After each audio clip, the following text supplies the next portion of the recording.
Assalamualaikum warahmatullahi wabarakatuh. Bertemu lagi dengan saya Febrianto di channel podcast serem. Halo semuanya, semoga kalian baik-baik saja.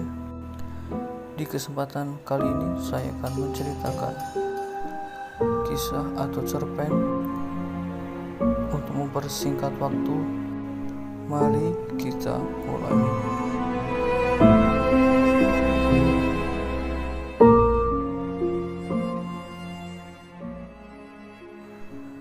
Rumah baru berhantu. Suatu hari ada seorang pasangan suami istri yang baru menikah beberapa hari yang lalu. Mereka menginginkan hidup di apartemen bagus namun sesuai dengan uang yang mereka punya.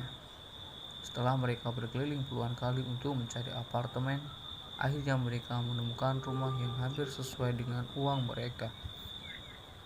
Awalnya mereka ragu untuk menempati rumah tersebut karena dengan fasilitas yang hampir mencapai kata mewah dengan harga yang murah. Namun keraguannya hilang karena pemilik apartemen tersebut yang terakhir menempatinya. Setelah beberapa kali renovasi dan diisi dengan berbagai macam furniture, tempat tersebut akhirnya ditinggali. Orang pertama yang mereka undang ialah keempat teman dari sang istri.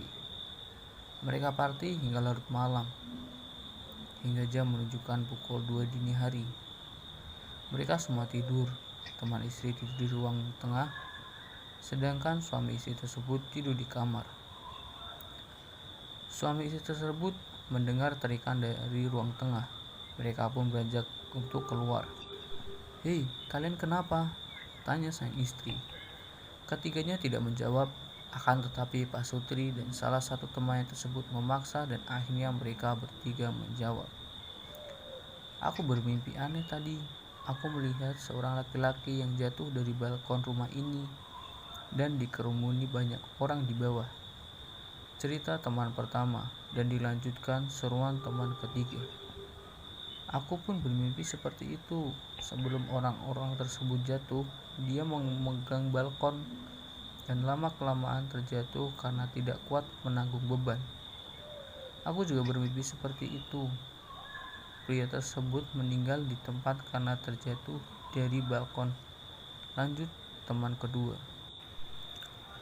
Karena mereka merasa takut, suami istri tersebut mengantar keempat temannya pulang satu persatu. Sang istri yang ketakutan ditenangkan oleh suami dengan ucapan, "Udah, gak mungkin ada hantu di sini. Untuk mastiin hari ini aku tidur di ruang tengah, kamu tidur di kamar." Si suami juga memimpikan kejadian tersebut, tetapi tidak menceritakan kepada istrinya. Sehari berlalu, kini waktunya mereka membersihkan rumah. Si istri membersihkan dapur, sedangkan suami membersihkan ruang tengah. Sang suami terkejut ada sebuah ruangan yang belum pernah ia lihat. Akhirnya, ruangan tersebut ia buka dan terdapat kertas berwarna kuning yang berisikan mantra. Awalnya ia akan membuang kertas itu tanpa sepengetahuan istrinya, tetapi sebelum ia membuang kertasnya ketahuan oleh istri. "Itu apa yang kok ada kertas yang warnanya kuning? Mantra ya?" tanya istri. "Oh enggak, itu mungkin mainan anak pemilik rumah ini. Mantra bohongan ini," jawab si suami. Akan tetapi walau si suami bilang seperti itu kepada istrinya, ia juga tidak yakin jika itu hanya mainan. Oleh karena itu si suami menelepon sang pemilik rumah untuk menanyakan hal tersebut. "Permisi Pak, ini rumahnya kok ada semacam mantra ya? Tapi tulisan itu sudah saya buang di tempat sampah," tanyanya.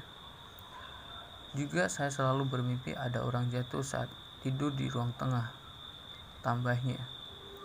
"Oh itu, ya Pak, besok saya ke sana," jawab singkat si pemilik rumah. Hari cepat berlalu, si pemilik rumah pun datang ke apartemen tersebut dan menjelaskan semua kejadiannya. "Begini Pak, sebelumnya memang ada orang yang tinggal di sini, tetapi ini sudah lama, hampir 2,5 tahun yang lalu.